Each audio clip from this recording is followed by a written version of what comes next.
O nosso tema é como sobreviveremos, e é sobre esse tema que nós vamos conversar um pouquinho com os irmãos. Eu peço aos irmãos que abram suas Bíblias na carta de Paulo aos Efésios. Carta de Paulo aos Efésios, capítulo 4.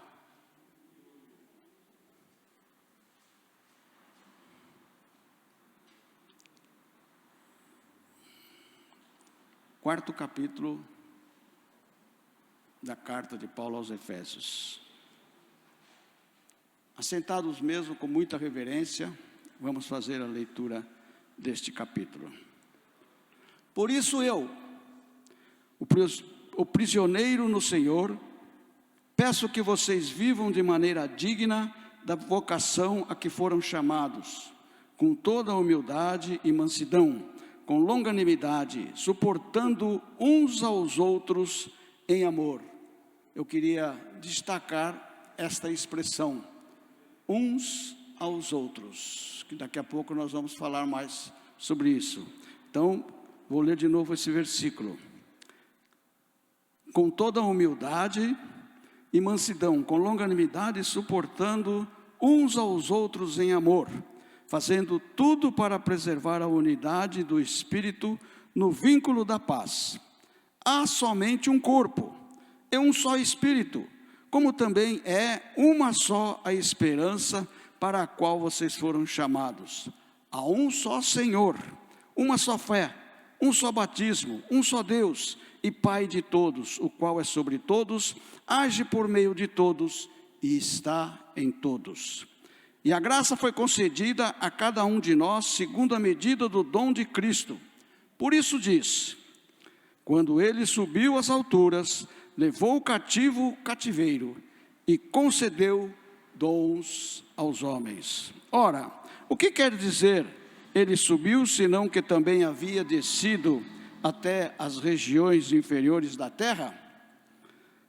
Aquele que desceu é também o mesmo que subiu acima de todos os céus, para encher todas as coisas. E ele mesmo concedeu uns para apóstolos, outros para profetas, outros para evangelistas e outros para pastores e mestres, com vistas ao aperfeiçoamento dos santos, para o desempenho do seu serviço, para a edificação do corpo de Cristo, até que todos cheguemos à unidade da fé e do pleno conhecimento do Filho de Deus, ao estado de pessoa madura, à medida da estatura da plenitude de Cristo, para que não mais sejamos como crianças, arrastados pelas ondas e levados de um lado para o outro por qualquer vento de doutrina, pela artimanha das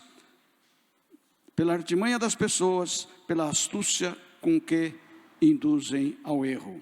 Mas seguindo a verdade em amor, cresçamos em tudo naquele que é a cabeça, Cristo, de quem todo o corpo, bem ajustado e consolidado pelo auxílio de todas as juntas, segundo a justa cooperação de cada parte, efetua o seu próprio crescimento para a edificação de si mesmo em amor.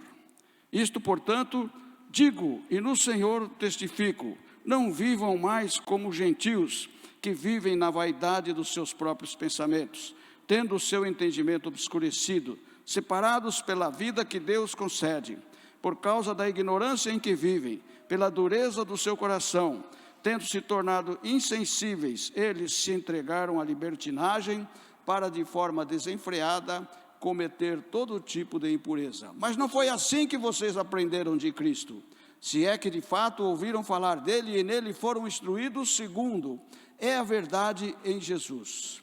Quanto à maneira antiga de viver, vocês foram instruídos a deixar de lado a velha natureza, que se corrompe segundo desejos enganosos, de se deixar renovar no espírito do entendimento de vocês, e a se revestir da nova natureza, criada segundo Deus, em justiça e retidão procedentes da verdade. Por isso, deixando a mentira, que cada um fale a verdade com o seu próximo, porque somos membros do mesmo corpo. Fiquem irados e não pequem. Não deixe que o sol se ponha sobre a ira de vocês, nem deem lugar ao diabo.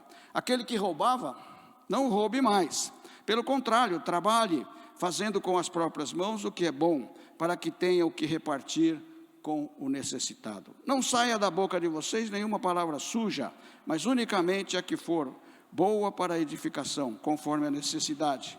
E assim transmita graças ao que ouve. E não entristeçam o Espírito de Deus, no qual vocês foram selados para o dia da redenção. Que não haja no meio de vocês qualquer amargura, indignação, ira, gritaria e blasfêmia, bem como qualquer maldade. Pelo contrário, sejam bondosos e compassivos uns para com os outros, perdoando uns aos outros, como também Deus em Cristo perdoou vocês. Lemos o capítulo todo. Eu poderia dar a bênção e ir embora, porque só essa leitura já nos ensina muitas coisas, muitas coisas.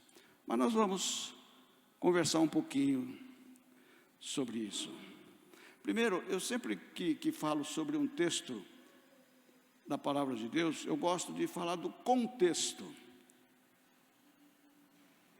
Por exemplo, esta carta, ela foi escrita entre os anos 60 e 62 depois de Cristo. Nesta ocasião, Paulo estava em prisão domiciliar em Roma. E de lá ele escreveu a carta aos Efésios, conforme consta. Eu não vou ler, mas vocês podem depois ler lá em Atos 28, que menciona essa questão. A cidade de Éfeso era a capital romana, lá na Ásia. Era a cidade mais importante, por isso o imperador escolheu como capital da Ásia. Capital romano na Ásia. Então, havia lá uma província de Roma, e lá então foi instalada a capital romana na Ásia. Também a igreja de Éfeso foi a igreja que mais Paulo ficou. Não ficou tanto tempo em outras igrejas que ele mesmo fundou do que em Éfeso. Sabe quanto tempo ele ficou lá? 2 anos. Tudo isso. Imagina como era o ministério de Paulo. Como ele ensinava as igrejas. Ele ensinava mais pelas cartas do que propriamente estar presente. Então ele ficou lá dos anos 53 do ano 53 ao ano 55 depois de Cristo. Está lá em Atos 19, não os anos, mas o tempo que ele ficou lá na igreja de Éfeso. Os capítulos, a carta de Éfeso também, ela é dividida em 2 partes. Do capítulo 1 ao capítulo 3, fala da grandeza de Deus, fala do amor de Deus, fala do propósito de Deus, fala da fé que nós devemos ter e que nós seríamos salvos pela graça. Fala mais de Deus, da Trindade, de Cristo, do Espírito Santo. E dos capítulos 4, 6, 5 e 6, ele fala para nós como nós devemos nos comportar, como nós devemos viver. E falando assim rapidamente, não é? Poderíamos tecer mais algumas ideias a respeito disso, mas em geral é isso. Do 1 ao 3 fala de Deus, do Filho e do Espírito Santo. Do 4, 5 e 6 fala para nós especificamente das nossas atitudes, de como nós devemos viver. É muito bom saber isso, que quando você for ler a carta de Efésios, você tem que ter isso em mente, para poder até entender melhor o que a carta nos ensina. O capítulo de 1 a 3 fala do poder, majestade e propósito de Deus. Fala sobre a eleição, fala sobre a graça, revelou os mistérios, o mistério da vida, fala do ministério de Cristo como Senhor e Salvador. E o capítulos 4 a 6 fala da maneira como o crente deve viver, do santo ministério e do serviço dos santos. Fala de exortações à santidade. Portanto, lendo isto e tendo esta pequena explicação, como sobreviveremos? E o pastor já falou muito sobre isso no domingo passado. Como sobreviveremos? Como a igreja deve sobreviver? A igreja sobrevive quando vive na unidade do Espírito. Devemos, como crentes, viver na unidade do Espírito, porque somos todos, aqueles que o são, somos filhos de Deus, aqueles que foram chamados, ou que foram escolhidos, melhor dizendo. Chamados são todos, mas aqueles que foram escolhidos, é a família de Deus, né? A igreja cresce, tanto espiritualmente como emocionalmente, quando atentamos para, entre aspas, uns aos outros. A igreja cresce quando eu considero o meu irmão como o meu principal aliado. Eu gosto sempre de falar isso, tem um provérbio aí, uma fala, não é um provérbio, mas é uma fala que muita gente usa, fala, olha, que cada um deve cuidar da sua vida. Vocês já ouviram isso, né? Cada um deve cuidar da sua vida, mas na igreja não. Na igreja não. Cada um deve cuidar da vida do seu irmão. Não da forma como o mundo fala que deve ser cuidado, mas da forma que Deus nos ensina através da sua palavra. Nós devemos sim cuidar da vida E quando eu chamei a atenção lá no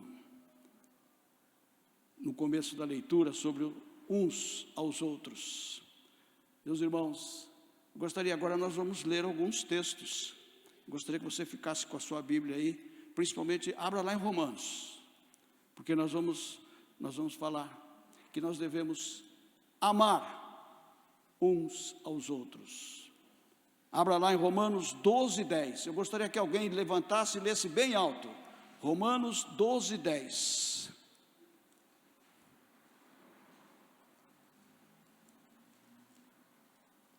Pode ler.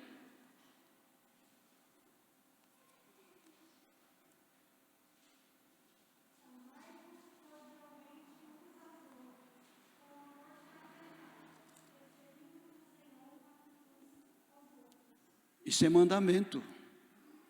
Isso é mandamento de Deus. Amem uns aos outros. Amai-vos uns aos outros. Aí mesmo, nesse capítulo, alguém, por favor, leia o versículo 5º.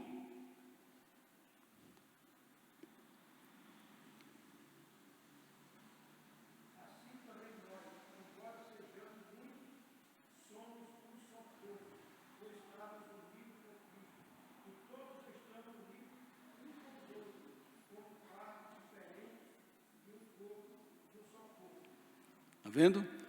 Estamos unidos num só corpo. Isso quer dizer, somos membros uns dos outros.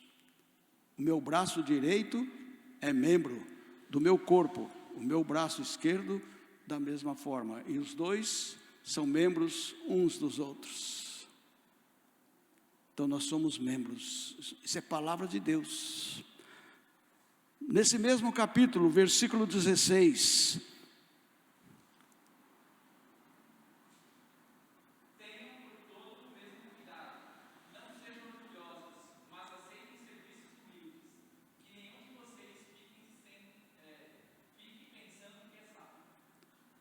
nós temos que ter o mesmo modo de pensar. O mesmo modo de pensar. Vejam uns aos outros aí, como ele aparece. Nessa tradução aqui aparece, em todos esses aparece uns aos outros. Aí às vezes não aparece o uns aos outros, mas tem o mesmo sentido, não é? Agora no capítulo 14, aí de Romanos, versículo 13. Romanos 14, 13. Capítulo 14, versículo 13.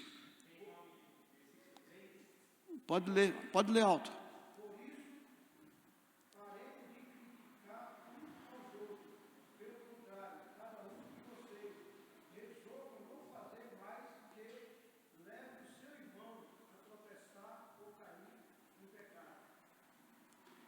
Não devemos julgar uns aos outros, sem julgamento vulgar, sem julgamento que vá prejudicar o nosso irmão.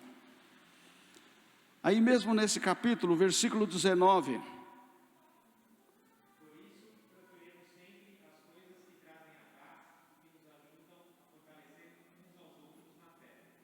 Edificar uns aos outros. E tem mais, irmãos, tem mais aqui, mas nós vamos parar por aqui. O que eu quero dizer com tudo isso é que nós devemos amar acima de tudo, como diz lá o primeiro texto que nós lemos, amar uns aos outros, porque nós dependemos disso, nós pertencemos ao mesmo corpo, e nós vamos sobreviver só fazendo isto. Se nós não amarmos o nosso irmão, não amarmos a igreja, quando eu falo igreja, eu falo povo. Se nós não amarmos a igreja, nós não estamos fazendo nada para o corpo de Cristo, não estamos fazendo nada para o reino de Deus. A igreja, meus irmãos, é a família das famílias de Deus. Cada um aqui tem uma família. Cada um tem uma família. E essa família, qual você pertence, é de Deus. Mas a igreja é a família que reúne todas as famílias de Deus. E como família, nós somos irmãos uns dos outros. Nós chamamos a nós mesmos de irmãos. Ô irmão, tudo bem? Ô irmão, tudo bom? Então nós devemos sim ser considerados como famílias de Deus.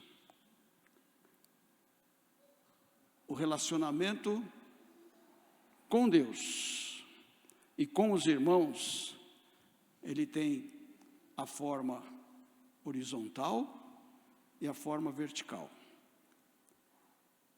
O relacionamento horizontal é o meu relacionamento com você, o seu relacionamento comigo, o seu relacionamento com o irmão. Nós devemos ter um relacionamento horizontal. Nós todos, como família de Deus, devemos ter um relacionamento vertical, relacionamento com Deus.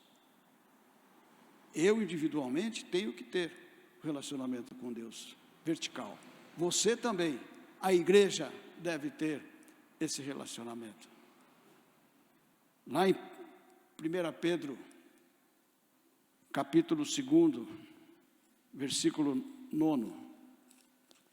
Pedro, vou abrir aqui. É um texto muito conhecido, mas muitas vezes não praticado e não considerado até pela própria igreja. Versículo 9 diz o seguinte, do capítulo 2 de 1 Pedro: vocês, porém, são geração eleita. Nós fomos escolhidos, fomos eleitos por Deus. Sacerdócio real. Depois que Cristo veio, nós não precisamos mais de ninguém interceder por nós. Depois que Cristo veio, morreu, ressuscitou e subiu aos céus. Agora nós somos sacerdotes. Nós todos somos sacerdotes. Então eu posso orar pelo irmão, o irmão pode orar por mim, eu posso orar pela igreja, a igreja pode orar por mim. Nós somos sacerdotes. Então, geração eleita, sacerdócio real, nação santa. O que Pedro estava querendo dizer aqui? Nação separada para Deus. Nação santa, nação separada para Deus. Povo de propriedade exclusiva de Deus. Não há demônio que tenha prioridade sobre a nossa vida, porque a nossa exclusividade é Deus. E Deus, pelo seu Espírito Santo, diz a palavra que Ele é ciumento. Ele não quer nos dividir com ninguém. Nós somos propriedade exclusiva de Deus.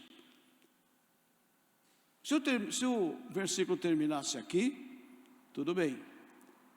Mas a nossa responsabilidade vem a seguir. Como geração eleita, como sacerdócio real, como nação santa, como propriedade exclusiva de Deus, nós temos um propósito. E o propósito é proclamar as virtudes daquele que o chamou das trevas para a sua maravilhosa luz. Essa é a prioridade da igreja. Se o povo se reúne e não pratica isso aqui, deixa de ser igreja. Porque a igreja tem o seu propósito. O propósito é exatamente esse: proclamar as virtudes daquele que o chamou das trevas para a sua maravilhosa luz.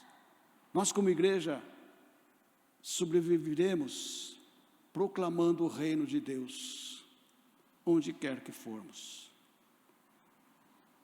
Você é a igreja, eu sou a igreja, nós somos a igreja. Nós, você que está em casa, também é a igreja. Tenha essa convicção. Então, meus irmãos, o Espírito Santo é quem ensina, exorta, consola, ilumina, protege e intercede pela igreja. Ele está em nós. A obra do Espírito Santo na nossa vida é essa: é nos consolar, é nos exortar, nos ensinar, nos iluminar, nos proteger, e Ele intercede por nós, como diz o texto, com gemidos inexprimíveis. Não dá para exprimir a forma como o Espírito Santo intercede por nós. Nós não entendemos como é isso, mas nós sabemos que Ele intercede ali por nós fervorosamente. E o Pai está sempre agindo. Por isso, meus irmãos, eu quero deixar com vocês esta palavra de ânimo, de incentivo, principalmente nesse tempo de pandemia em que vivemos. Nós precisamos sobreviver. O crente não pode desanimar. O crente não pode dizer: eu não posso isso, eu não posso aquilo, porque eu tenho dificuldades. Não desanime. Não desanime. Deus está conosco. Tem um hino que fala: não desanime o coração. Deus vai nos sustentar. Deus vai nos ajudar. Não importam as circunstâncias, não importam as dificuldades, não importam os problemas e nem as enfermidades, porque Deus está no controle de todas as coisas.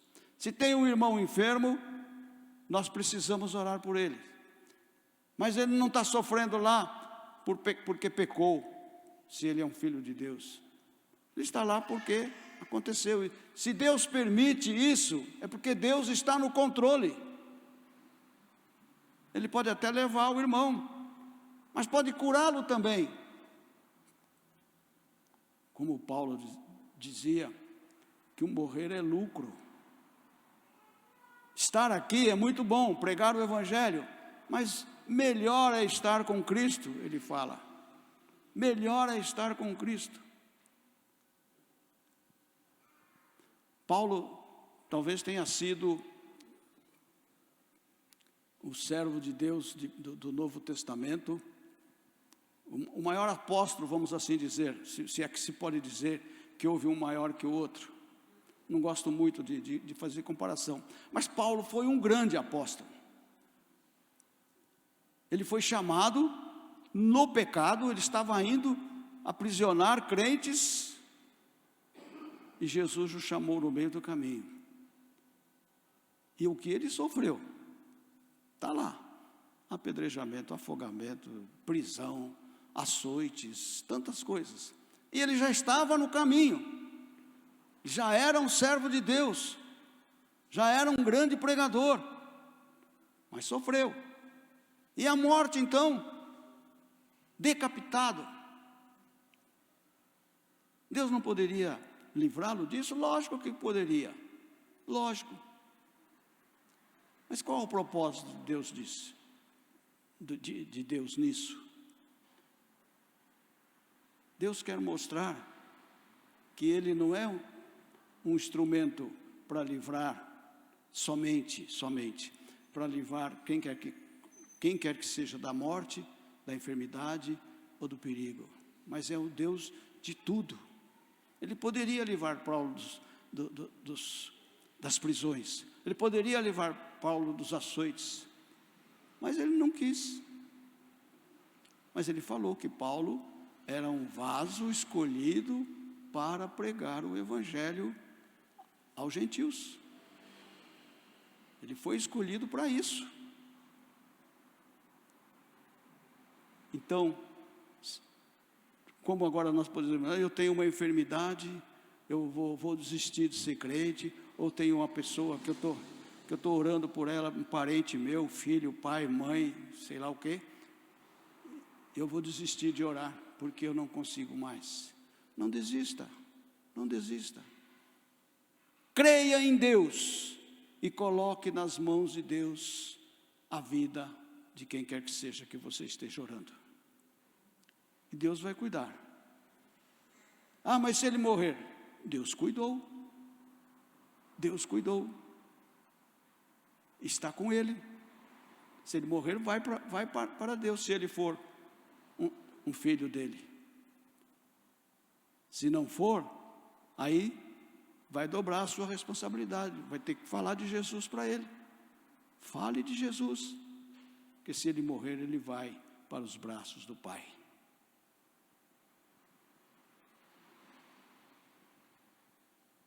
Irmãos, vamos sair daqui hoje pensando nisso. Você que está em casa, quando terminarmos aqui, medite nisso. Somos todos servos de Deus e nós precisamos uns dos outros. Precisamos uns dos outros. Cuidemos um dos outros. Que Deus nos abençoe, meus irmãos. Que Deus abençoe a nossa igreja e que nós estejamos firmes, inabaláveis na fé, crendo que Deus faz o que Ele quer com a sua igreja conosco. E o que Ele faz para a igreja é o melhor, embora para nós não pareça, mas é isso. Que Deus nos abençoe, nos guarde e nos livre de todo mal. Amém. Vou orar. Senhor nosso Deus, nosso Pai, a nossa vida está nas Tuas mãos. Na alegria, na tristeza, no sofrimento, na dor. Nós nos alegramos em Ti, em qualquer momento da nossa vida. Nós não nos importamos com as circunstâncias que a vida nos prepara, porque nós cremos em Ti e sabemos que Tu és o Senhor de todas as coisas, porque tu as criaste, e a nós também, tu nos criaste. Por isso nós devemos a nossa vida a ti, ou ainda melhor, a nossa vida te pertence. Glórias sejam dadas a ti, louvado seja o teu santo e bendito nome, em nome de Jesus Cristo, o nosso Senhor. Amém. Amém.